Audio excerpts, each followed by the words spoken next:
Yesus keluar dari jalannya untuk membantu seorang janda yang sebatang kara ini dan membangkitkan anaknya supaya ada yang mendukung hidupnya.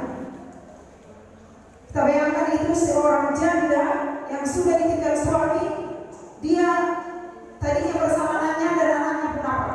Meninggal. Tetapi Yesus melihat apa yang di hati apa?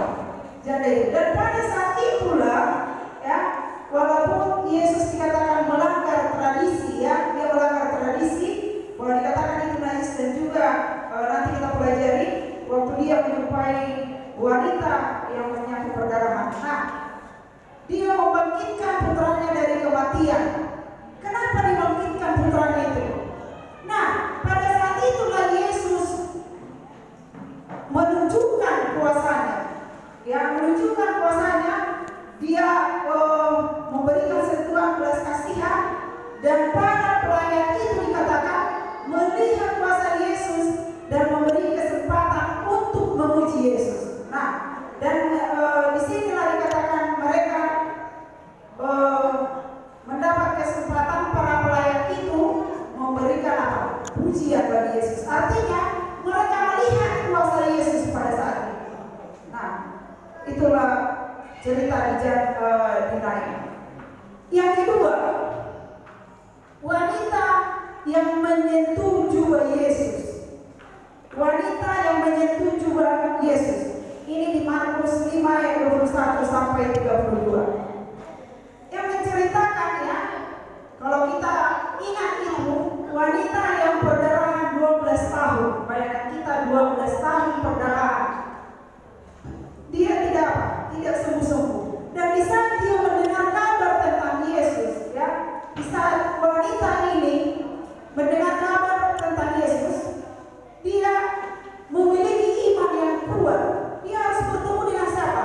Dengan Yesus supaya dia sembuh. Tetapi waktu dia pergi, rombongan orang-orang atau berbondong-bondong orang apa? Berkeliling. Wanita ini tidak bisa untuk berjumpa dengan Yesus. Dan dikatakan dia memiliki iman. Asal ku jamah saja jubahnya, aku akan sembuh. Nah, asal di sini dikatakan asal ku sentuh saja jubah Yesus, aku akan apa? Akan sembuh. Nah, pada saat itu juga wanita ini bersusah-susah ya, dengan sulit dia untuk menjamah jubah Yesus ya. Tetapi dikatakan oleh karena tersapu oleh kerumunan yang mendorong, dia mengulurkan tangan menjamah jubah Yesus dan merasakan gelombang kekuatan menyapu pembuluh darahnya, dan darah yang sudah bocor segera berhenti. Artinya di saat dia sentuh itu jubah Yesus, dia pun apa? Sembuh dari penyakitnya. Sembuh dari penyakitnya ya. Karena dan Yesus telah merasakan siapa yang apa? Yang menjamah saya. Pada saat itu juga murid-muridnya mengatakan, apa ini? Tidak ada yang menjamah segitu banyak orang, kata murid-muridnya. Nah, apa yang bisa kita ambil pelajaran dari sini? Untuk membantu wanita itu, Yesus melakukan beberapa hal yang menunjukkan kasihnya. Yesus mendengar wanita. Dalam masyarakat di mana wanita tidak didengar, Yesus mendengarkan dia di tengah orang banyak. Yang kedua, Yesus memuji dia. Hari-hari memarahi dan memperlakukan. Jadi orang-orang di situ memarahi dia, tetapi Yesus memuji dia. Yesus tidak mengatakan, kau orang apa? Orang berdosa atau orang najis, kau perempuan berdosa, tidak layak kamu mendapat. Tetapi dikatakan apa? Hai anakku, imanmu telah menyelamatkan engkau. Itulah yang Yesus katakan dengan lembut kepada apa? Perempuan atau wanita itu, ya. Hai anakku, imanmu telah menyelamatkan engkau. Yang ketiga, Yesus mendorong dia untuk memberikan kesaksian. Nah, di saat itulah menjadi satu kesaksian juga Pak, kepada orang lain. Jadi wanita ini dengan disembuhkan dia Pak, menjadi saksi kepada orang lain. Ini ya, dia wanita yang sudah perdarahan 12 tahun disembuhkan. Wanita ini penuh dengan sukacita ya. Jadi dia sangat bersukacita oleh karena sudah sembuh dan imannya terutama.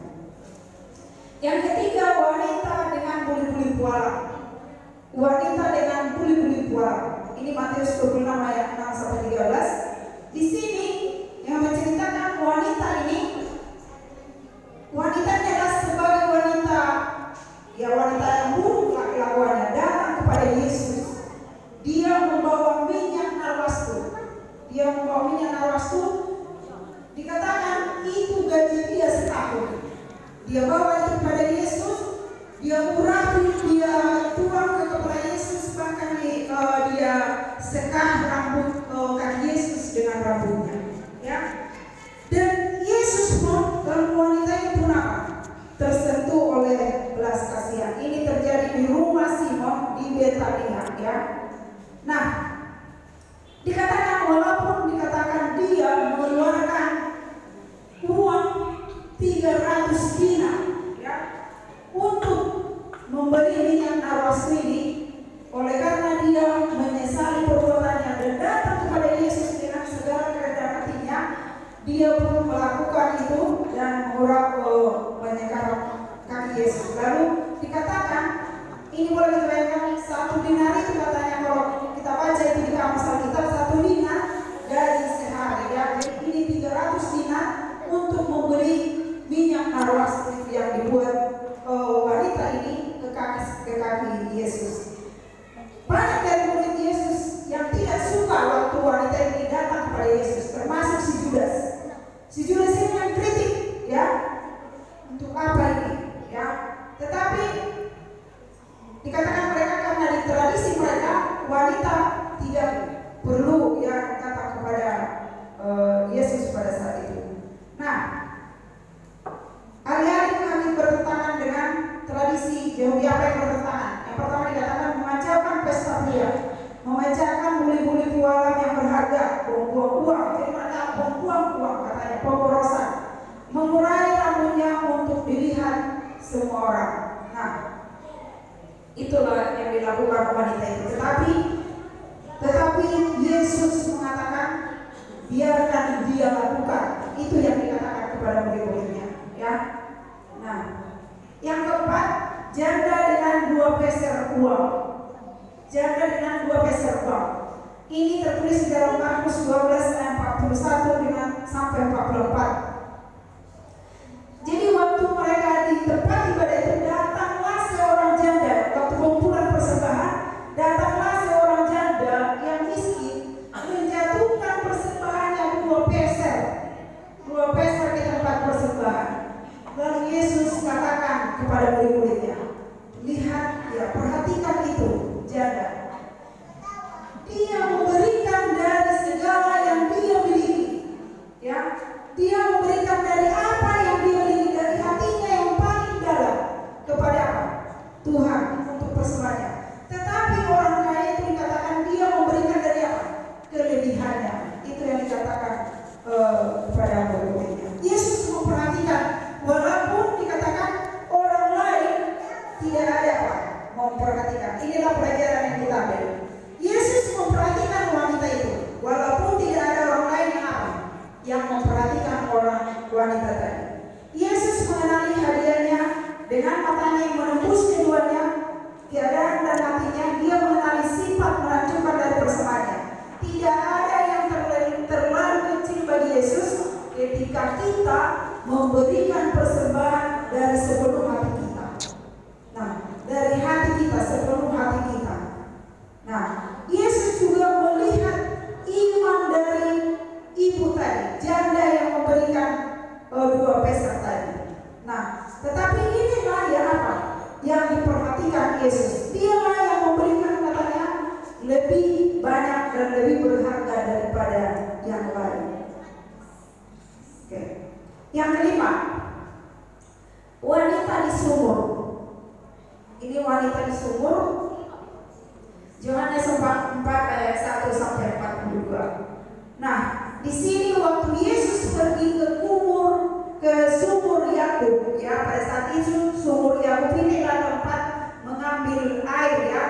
Jadi biasanya pagi-pagi ke sana wanita-wanita akan pergi mengambil air untuk dibawa itu beli atau tempayan, ya, untuk mengambil air. Tetapi Tetapi Yesus pergi berjalan ke sana pada siang hari sekitar jam 12. Yesus pergi berjalan ke sana, dikatakan dia berjumpa dengan seorang Samaria.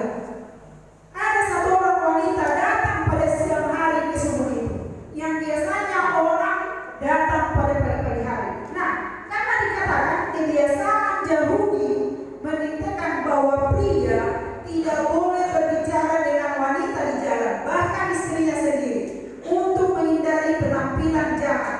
Tapi itu pun tidak menghentikan Yesus. Nah, jadi ya. Nah, jadi biasanya wanita itu datang. Nah, di saat wanita tadi datang jam 12 siang itu, Yesus menyapa dia. Orang Yahudi sama orang Samaria biasanya ini tidak ada saling bicara.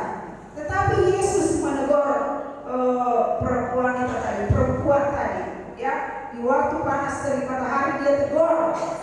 Dia tidak menawarkan bantuan, dia tidak mengasih sesuatu, tetapi dia meminta sesuatu. Ya, bolehkah engkau berikan saya minum? Ya, begitu ya. Nah, lalu wanita itu dia apa? Tertunduk malu, dia mau pergi, tetapi dikatakan, lalu Yesus berkata, kalau engkau berikan, saya juga berikan kau air minum, air yang tidak pernah membuat lagi kamu haus, ya. Jadi dia menawarkan minta air untuk diminum sama perempuan itu. Dan di situ dikatakan, karena dia mau langsung pulang, datang Yesus katakan, apakah kau mau memanggil suamimu? Dia mengatakan kepada Yesus, saya tidak punya suami lagi. Lalu Yesus katakan, dalam hal ini kamu berkata jujur.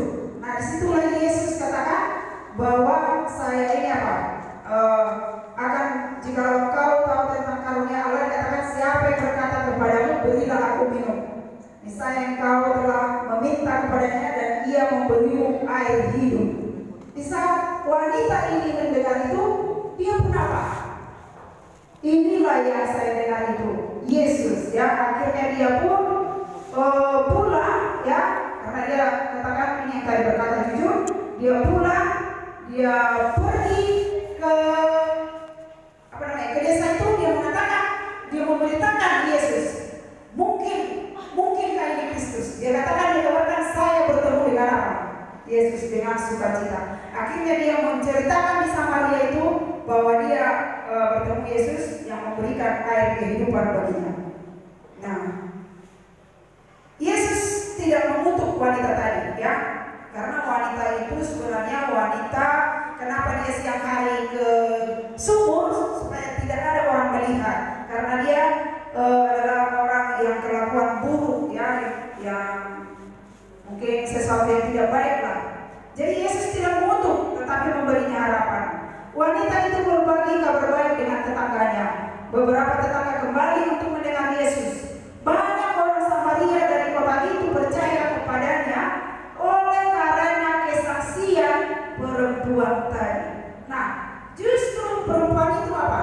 Menjadi saksi Yesus, ya. Wanita yang tersingkirkan, wanita yang apa? Tidak diperdulikan di masyarakat. Nah, singkatkan. Yang keenam, wanita yang tertangkap berzina. Wanita tertangkap berzina, tertangkap basah. Yohanes 8 ayat 1 sampai 11 dikatakan di sini cerita wanita ini yang tertangkap. Jadi ada di situ yang menceritakan dibawalah wanita ini ditangkap, ya, para pria dibawanya lah kepada Yesus waktu itu di tempat di ibadah di halaman, ya. Dikatakan waktu itu ada Yesus, maksudnya supaya pada saat itu Yesus menghukum dia, karena pada zaman itu wanita yang tertangkap basah berzina harus dilempar pakai batu. Nah, mereka bawa itu kepada siapa? Kepada Yesus, karena mereka dia tertangkap tangkap basah. Karena memang itulah tugasnya yang menjual tubuh kepada dia. Tapi pada saat itu dia tangkap itu wanita di bawah. Lalu apa kata Yesus? Hanya dikatakan kepada mereka, kepada pria yang menangkap ini wanita membawa kepada Yesus. Yesus tertunduk, dia menulis di tanah. Lalu dikatakan, baiklah, kita akan memberi hukuman kepadanya, kepada perempuan ini, kepada wanita ini, tapi dengan satu syarat. Nah, Yesus katakan kepada mereka, kita kasih hukuman apabila dikatakan, barang siapa dari antara kalian yang tidak pernah berdosa, dialah yang pertama sekali melempar wanita ini, melempar dengan batu. Sampai Yesus duduk di tanah, menulis Yesus di tanah, tertulis, siapa yang tidak berdosa, dialah yang pertama sekali melempar wanita ini sampai mati. Tetapi adakah dari mereka yang melempar? Tidak ada. Karena memang semua berdosa. Malah di saat tunduk Yesus menulis, mereka berjalan pulang satu-satu, sampai akhirnya tinggallah wanita itu di depan Yesus, dan dia menangis dan bertobat di hadapan Yesus. Lalu apa yang Yesus lakukan kepada wanita ini? Ini dia. Yesus tidak menghukumnya, tetapi dia mendengarkan. Dia dengarkan itu keluhan wanita itu. Kenapa saya berbuat begitu? Kenapa saya menjadi seorang pelacur? Kenapa saya lakukan? Hanya untuk membutuhi menafkahi hidup saya. Tetapi dia katakan dia minta pengampunan kepada Yesus. Yesus memberinya kasih karunia. Dia mengampuni wanita tadi. Lalu Yesus memberinya belas kasihan. Pergilah dan jangan berbuat dosa lagi.